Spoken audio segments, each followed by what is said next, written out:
Currency ముఠా గుట్టురట్టు చేశారు పోలీసులు. కెమికల్ ప్రాసెస్ ద్వారా డబ్బులు రెట్టింపు చేస్తామని మోసాలకు పాల్పడుతున్న ఇద్దరు విదేశీయులను అదుపులోకి తీసుకున్నారు. మియాపూర్, నార్సింగి సిసిఎస్ పోలీసులు జాయింట్ ఆపరేషన్ చేపట్టారు.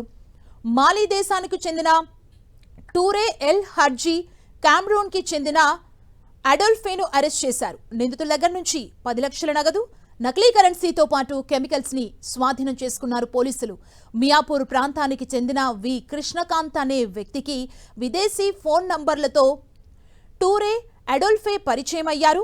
బాధితుడికి నల్లటి కాగితాలను కెమికల్ ద్రావణంలో ముంచి అసలైన నోట్లుగా మార్చినట్లు నకిలీ డెమో చూపించారు. ఈ నెల 20న బాధితుడిచ్చిన 20 లక్షల నగదును పెట్టెలో పెడుతున్నట్లు నటించి అందులో డబ్బుకు బదులుగా తెల్ల కాగితాలు, కలర్ జిరాక్స్ నుంచి పరారయ్యాడు. అంతేకాదు, రసాయనం తెచ్చే వరకు పెట్టె తెరవద్దని చెప్పగా వారు ఎంతసేపటికి తిరిగి రాకపోవడంతో అనుమానంతో పెట్టె తెరిచి చూసిన బాధితుడు మోసపోయానని గ్రహించి మియాపూర్ పోలీసులకు ఫిర్యాదు చేశారు.